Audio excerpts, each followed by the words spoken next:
Hello বন্ধুরা, আবার চলে এলাম ছোট্ট একটা মিনি ব্লগ নিয়ে অনেক দিন পর। তো দেখো আমি স্নানটা করে এসেছি, এসে চুলটা আঁচড়ে নেবো, এবার চুলটা খুলে নিচ্ছি। দেখো আর এখন কি বলো তো, পুরো চুলটা ভেজায় না, যেহেতু আমার সবসময় খোপা করে রাখতে হয় সেই জন্য চুলটা পুরো ভিজায় না। সামনের থেকে একটু জল দিয়ে মাথাটা ভিজিয়ে নিই, স্নান করে আসি, আর যখন শ্যাম্পু করতে হয় তখন পুরো চুলটা খুলে শ্যাম্পুটা করে নিই। তো দেখো মাথাটা আঁচড়িয়ে নেবো, আঁচড়িয়ে নিয়ে এইবার আমি সিঁদুরটাকে পরে নেবো। কেননা হচ্ছে স্নান করে আসার পরে মেয়েদের মানে বিবাহিত স্ত্রীদের ধর্ম যে আগে এসে মাথা আঁচড়ে সিঁদুরটা পরা। তো আমি সিঁদুরটা পরে নিচ্ছি আমার স্বামীর মঙ্গল কামনায়।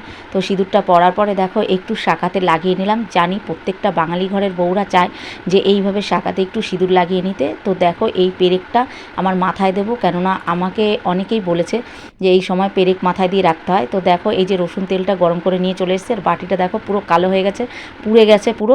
এই তেলটাকে একটু পায়ে মালিশ করে নেব। আজকে হঠাৎ করে দেখছি পাটা অনেক বেশি ফুলে গেছে, আর বাড়িতে সেভাবে কেউ নেই মালিশ করে দেওয়ার জন্য, সেই জন্য নিজেরটা নিজেরই মালিশ করতে হবে। দেখতে পাচ্ছ কীভাবে আঙুল যখন দিচ্ছি তখনই ডেবে যাচ্ছে, বুঝতেই পারছো কী অবস্থা হয়েছে পাটা। আর যেহেতু পায়ের সাইডে একটা নকনি হয়েছে ওই জন্য পাটা বেশি করে ফুলেছে, আর পুরো মানে শুধু পায়ের পাতাটা নয়, পুরো উপরের হাঁটুর নিচ থেকে সম্পূর্ণটাই ফুলে গেছে। তো একা একা একটু রসুন তেল গরম করে এনে মালিশটা করে নেব, আর মালিশটা করলে পরে একটু ভালো লাগছে, কেননা যেহেতু জলটা জমে গেছে আর পাটা ঝিনঝিন করছিল পুরো। আর আমাকে দেখো দেখার মতো তো কেউ নেই, নিজেরটা নিজেরই দেখতে হবে, আর কে কারটা দেখে বলো, কেউ নেই। তো যাই হোক মালিশটা করে নিলাম এইভাবে সর্ষের তেল দিয়ে। তো মালিশটা করে চলে এলাম, একটু খেজুর খাবো আর একটা ছোট্ট কলা নিয়ে নিয়েছি, যেহেতু তোমাদের দাদাভাই বলেছে যে আমাকে 2 ঘন্টা পর পর কিছু খেতে।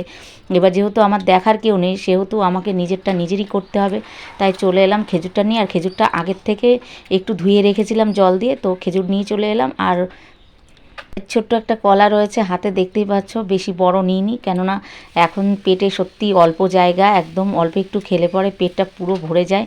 তো আমি ভাবলাম কি এখন শুধু এগুলো খেলে হবে না, আমাকে একটু ভাতও খেতে হবে একটু পরে। সকালবেলা খুব একটা খাওয়া হয়নি, সকালে একটু ছানা খেয়েছি, একটু জল খেয়েছি, আর সঙ্গে ওষুধ ছিল ওষুধ খেয়েছিলাম।